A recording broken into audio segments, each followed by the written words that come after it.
Hello everyone and welcome to episode 3 of All Your Basics. Today we're going to be looking at a mid-range combo deck, which is a bit of an unusual fusion. So let's walk through it. So mid-range decks, as you might see if you watched episode 1, are decks that aim to win on the board by overpowering the opponent with the quality and size of their creatures. So normally against aggressive decks they play lots of small minions. You want to play larger minions than theirs and beat theirs on the board just through sheer power. Against controlling decks that want to remove a lot of your stuff, you have a high density of very powerful threats, or a lot of threats that do something on opening gambit or when they die or something, just so that your opponent's removal is less effective or is stretched thin. And a combo deck is not normally something you associate with mid-range. Combo decks are built around assembling combinations, as the name suggests, of specific cards. So, for instance, you might have heard of silly decks including things like Elucidator, which is a 5/4 with Rush, with Fractal Replication, which duplicates a unit twice. So that's a combo that deals 15 damage to your opponent or to their stuff. The combo we're going to be looking at is Arcanysts. So Arcanysts are a special tribe, so one of the minion types in Duelist that focus on spells. So the combo, such as it is Arcanysts and spells. So there's a couple of... If you type Arcanist with a Y into the search bar, you'll see them all. There's a couple of Songhai ones, which are both fairly heavily played at Songhai decks, and there's a whole bunch of neutral ones, most of which don't see that much play. I think I have most of them. Yeah, there's a couple that I don't have. So you might notice that a lot of these are epics. Don't worry, we won't need most of them. Our main man is this guy over here, Owlbeast Sage. Owlbeast Sage is a wonderful, wonderful card. Increasing the health of your minions is a very powerful thing to do, because if you have a bunch of high health minions, they'll be able to trade with multiple enemy minions and stick around, which is perfect for a mid-range sort of strategy. Most mid-range decks rely on having standalone good cards. So in the Kara deck we built in episode 1, which I conveniently have right here, we didn't have that many cards that combined with each other in synergistic ways. We just had a bunch of cards that were good. You know, large bodies, powerful value minions with Kara's Bloodborne spell, you know, the ever lovely Dancing Blades, and so on. Whereas we're going for something a bit more synergistic than that. We have, you know, some of our cards are better with other cards in play, but that's okay, because we can play a lot of very powerful spells that we might want in our deck anyway. And to my mind, the best faction for reliable spells, especially on a budget, is Vitruvian. So we're going to be building a Vitruvian Arcanist deck with Xerix at the helm.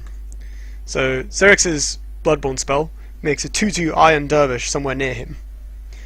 The 2/2 sticks around, unlike most of the other dervishes, which means that it's quite good for just deploying buff spells onto, you know, making it larger, making it tougher.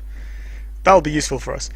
The Bloodborne spell also obviously counts as a spell, which was a really nice decision of counterplays that makes these cards a lot more reliable, because especially in the late game you will have a spell every single turn, and in the case of Xerix it makes an entire minion, so you can very quickly flood the board even if you're just top decking, just, you know, with an empty hand playing whatever you draw off the top.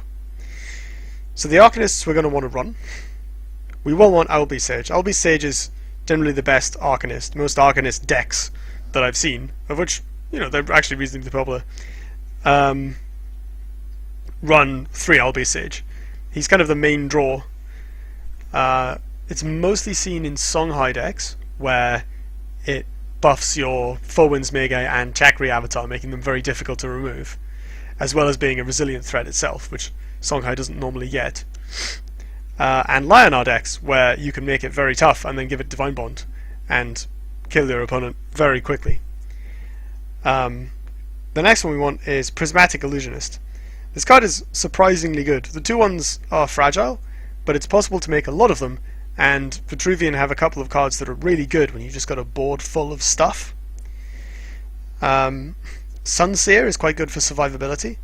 It's a pretty decent 3-drop. As 3-drops go, there aren't that many that are that solid in this game, but Sunseer allows you to get stuck in with Xerix early on, and then keep his life total topped off so that he doesn't die to burst later on. And finally, we're going to put in one Firestarter. Firestarter's a lovely card. It's, again, surprisingly good. It makes 1/1s with Rush whenever you play a spell. And the 1/1s also stick around if they're not used, which means it too can gum up the board. It's a bit expensive, and the spell sparks aren't very big, nor are they Arcanysts, unlike the ones produced by Prismatic Illusionist. So we can't further combo them with Owlbeast Sage. But it's a nice effect to have. It's kind of a fourth copy of Prismatic Illusionist with a slightly bigger body, in trade-off for a slightly worse effect. The fact that it gives Rush is nice as well, because it means that you can play Firestarter, cheap pump spell on the spell spark and just deal a few damage out of hand. Which is, it's not a big deal, but it's nice to have. So the next thing we're going to need is a bunch of spells. And fortunately, Vitruvian is an excellent faction for that. They have a lot of very good pump spells, interactive spells. So these cards will make our minions larger, which synergizes very well with the fact that they make themselves larger, or provide greater benefit the longer they stick around. Obviously we're vulnerable to Dispel this way, but Vitruvian's buff spells are good enough that you can generally get value out of them even if they get dispelled the following turn just by attacking with the minion. This one draws a card, and so on. So speaking of dispel, we're going to want these Siphon Energies. 0 mana to dispel something is really good against decks like Kara, where you can usually use it to kill a damaged minion by removing all the buffs from it. Songhai, where you can just make sure that Chakri Avatar isn't a threat from far away, and more. It's also very good against other Vitruvian decks, which tend to be vulnerable to dispel, because a lot of their creatures are things like the obelisks, which make dervishes every turn, but are just 0/6s if you dispel them. We'll want 3 copies of Scion's First Wish. It's one of the best pump spells in the game. Oh wait, I have prismatic ones. Get in. So Scion's First Wish, it draws a card. There is nothing wrong with this card. It's really good early, it's really good late. Even if you just draw it with nothing on board, nothing in hand, you can use Xerix's Bloodborne spell, play Scion's First Wish on the minion that comes out, draw something else. And that's his absolute worst case. In the mid game it's fantastic. It triggers the Arcanysts easily. It gets Sunseer and Prismatic Illusionist above 2 power, which is great when you're playing against Zenrui, which can steal a minion of 2 power or less. And it allows our random 2/3s and 2/4s to interact very favourably with our opponent's 2/3 2-drops. We'll want some Bone Swarms even. So this card is quite good. It's useful as a limiter against things like Swarm Abyssian, but it's also handy just for being able to do things like Bone Swarm you, deal 2 damage to your Healing Mystic, hit the Healing Mystic with Xerix. Just small things like that. Cosmic Flesh. So this card is a bit more awkward than the Wishes, just because it doesn't give as much power for its mana cost, but giving Provoke is really strong. Putting it on a creature that you got for free, if you use Xerix's Bloodborne spell, you get a 2/2, use Cosmic Flesh, now it's a 3/5, you just made your own Silverguard Knight. It's fantastic. So we'll want 2 of those. The next spell we want is Scion's Second Wish. This was somewhat infamous when Xerix's Bloodborne spell made dervishes with Rush, because you'd play this at a Dunecaster into Scion's Second Wish, and everything was pain for your opponent who now had a 6/6 minion that just hit them in the face and took no damage. So this is great for allowing our minions to eat smaller minions quite easily.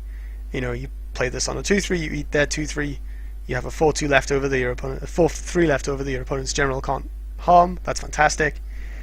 And it's great when you just want to push face damage. 3 of those. Next on our list is a card that is surprisingly powerful. What it does. This is Inner Oasis. It is a rare, which is a bit awkward. We've got the Arcanysts as rares, and I think one other card, which we'll see later.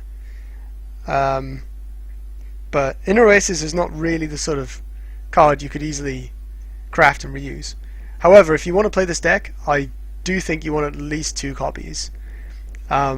Just because of how wonderful this is once you've swarmed out with Prismatic Illusionist. Even if you've only got 1 minion out, or even 0 minions out, it draws a card, so worst comes to worst, you can get a little bit of value and cycle it. And replace it with a different card from your deck. You know, it's a bit of an expensive mana cost to do that, but in terms of card economy, even if there is nothing on the board for it to affect, you can get rid of it and draw a different card instead without, you know, losing too much. Well, without losing anything except some mana. So that's really good. And when it's at its best, wow, you know, this thing can just add 30 toughness to a board. I'm not even kidding. You know, with Prismatic Illusionist in the deck, the synergy is absolutely absurd. And even just buffing your 2-drop so that it trades favourably into theirs, just great thing to do. So I want 3 copies of Inner Oasis. Entropic Decay, going to put 2 of those in. Entropic Decay is a bit clunky, but it is quite solid removal, and if you're being relatively aggressive with a big pile of Arcanysts, or even being defensive and forcing the opponent to come to you, it's not too hard to set it up. It's very good against your opponent's Primus Shieldmaster early on and stuff like that. And the last spell we want is Entropic Decay's big sister, Dominate Will. So Dominate Will is very expensive, so I think we just want 1. But this card really swings games. It's very, very powerful. It's very good against Lionar, if you can survive to that point. That's another thing Entropic Decay is good against, actually, is Ironcliff Guardian. It's very useful defense against that, but Dominate Will is the ultimate answer to a Guardian or a Grandmaster Zir or anything else that's big and scary and you'd rather have under your control than theirs. So we've still got 10 slots to fill. We've got 19 spells, which is probably plenty. So we just want to flesh out the curve a little bit and add in some extra utility to the deck. So I decided I'm going to put in 1 Blood Tear Alchemist.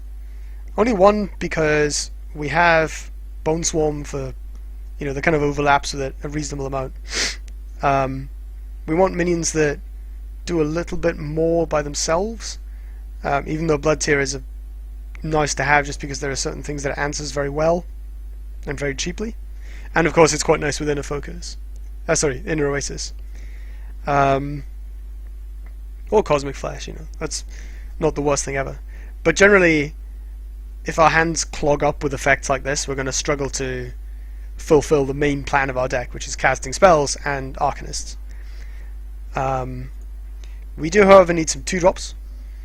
So I went for Jaxi and Rustcrawler in this deck. So Jaxi is nice because the 1/1 goes really well with pop spells, and it can absorb dispels. If your opponent dispels a Jaxi, that's 1 less dispel they have for your Owlbeast Sage. Or a buffed up Sunseer or something. Rustcrawler is just handy. Primus Fist would probably be quite good in this deck because you have all these Illusionist tokens that need to deal damage, but generally you can just make lots of them and make them very big with Inner Oasis and Owlbeast Sage and just attack into whatever you're trying to kill anyway. Whereas Rustcrawler does something relatively unique and is quite good against things like Adamantine Claws that would otherwise probably give us quite a lot of trouble.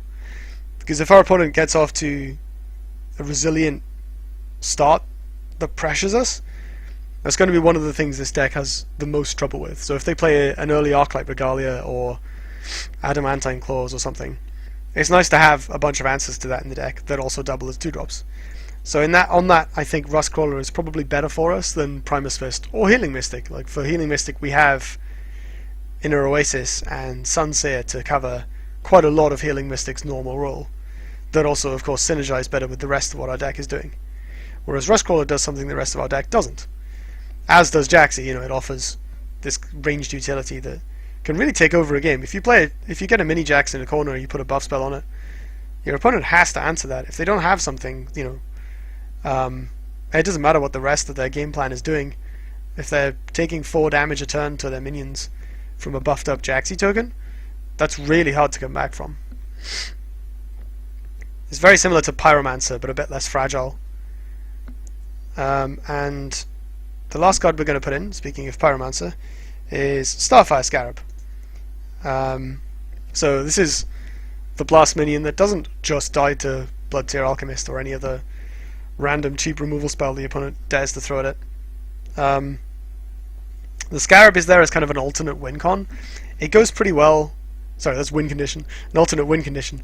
It goes pretty well with our plan A of buffing stuff as well, because obviously buffing blast minions is fantastic, and making the Starfire Scarab's already respectable health total even higher, can't really go badly. But primarily it's there so that we can drop it, and if they've been using removal or dispels on our other stuff, or we haven't really drawn the right pieces in the right order, everything's going a bit wrong. Ooh. Excuse me. Or if everything's going a bit wrong, we can stick a Starfire Scarab in a good spot and try and win the game with that instead. 4 damage a turn with Blast is really not something the opponent can ignore. Again, for the same reason this buffed up Jaxi. 4 damage that the opponent can't respond to adds up very quickly, and the amount of card advantage and eventually life advantage and tempo advantage that we're going to generate from that is insane. They have to deal with this Starfire Scarab. So it can be used as a lightning rod to protect an Owlbeast Sage the following turn, or vice versa. If the Owlbeast Sage has absorbed their removal, now they have to deal with this. So it's kind of the most standalone card that we have. And let's play 3 of those. So that makes the deck.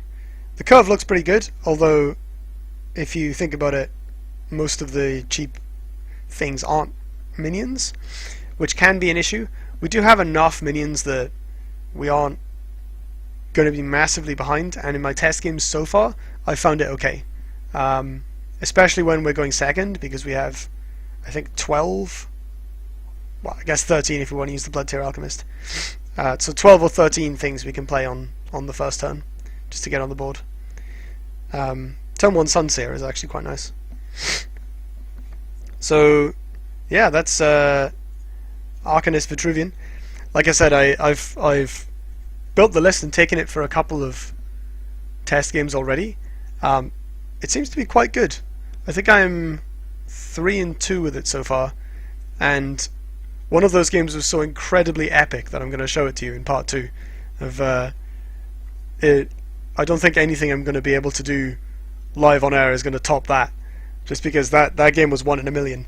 But yeah, the deck seems pretty powerful. I'm fairly high in Diamond, and I just kind of threw this together this morning, so this definitely seems like a list with a lot of potential.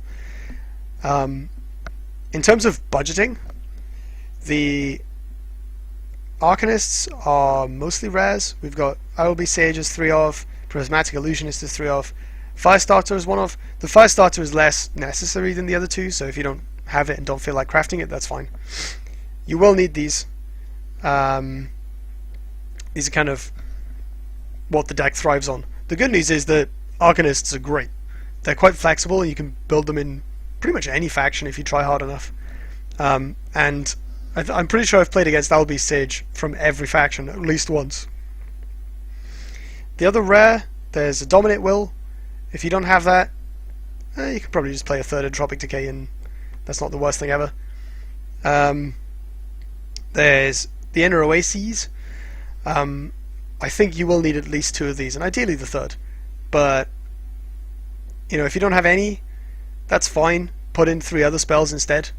Whatever you have, maybe Blind Scorch or something.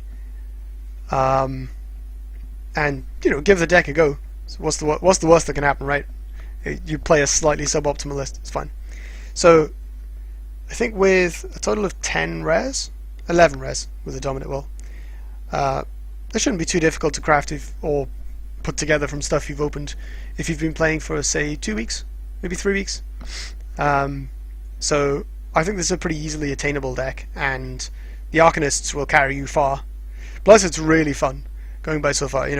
Swarming the board with Prismatic Illusionist and just completely overwhelming the opponent's Dispel past a certain point is really uniquely rewarding. So definitely worth checking out. So just to recap, we have built a mid-range combo deck, which may sound strange, but here we are. Our goal is to win by swarming the board with lots of high toughness minions, specifically in this deck, and grind through the opponent's own minions with our ginormous butts. We're going to do that by way of Arcanist synergy. So we're going to play Prismatic Illusionist and Owlbeast Sage, complete with supplementing characters Sunseer and Firestarter, and we're going to play a lot of spells that are all good in themselves. They can generate good value early on in the game, like these Scion's Wishes. They can force the opponent to play really awkwardly, like Cosmic Flash. They can always allow us to trade efficiently by pumping a minion on the board, increasing its toughness, eating an enemy minion that was of comparable size before we pumped, and then having something left. We also have some good removal in Bone Swarm, Siphon Energy, Entropic Decay, and Dominate Well. And then we've fleshed out the curve with Mr. One-card win condition here, Starfire Scarab, and a few early interactive cards that allow us to get on the board and not fall too far behind in terms of mana or tempo. And you'll find the same in basically any Owlbeast Sage deck. I guess with the exception of Spell High, because Song High decks tend to be quite weird. But generally, if you want to build with Arcanysts yourself, take your Owlbeast Sages and your Illusionists and whichever other Arcanysts you have. There are quite a few. Make sure to play lots of spells. Make sure that as many of those spells as possible are good by themselves or without Arcanysts. Sion's First Wish needs a creature, but we have 20 units in the deck, so that's probably okay. Don't forget that your Bloodborne spell is also a spell. It will trigger all your Arcanysts. That's fantastic later on. Things like if you're playing Argian, whose hero power, Bloodborne spell gives an adjacent minion +2/+0. You can play an Owlbeast Sage with no other spells in hand, and it's still a 6/6 that your opponent has to answer, lest they get even larger next turn.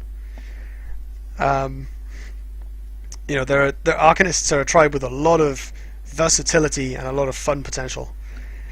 So that about wraps this up. I'm going to go and take a break, rest my voice a little bit, and split the video in half for your convenience. And when we get back, I'll jump on the ladder, play a game, and then I'll show you this ridiculous game that I had earlier in lieu of a second one. So I will see you then.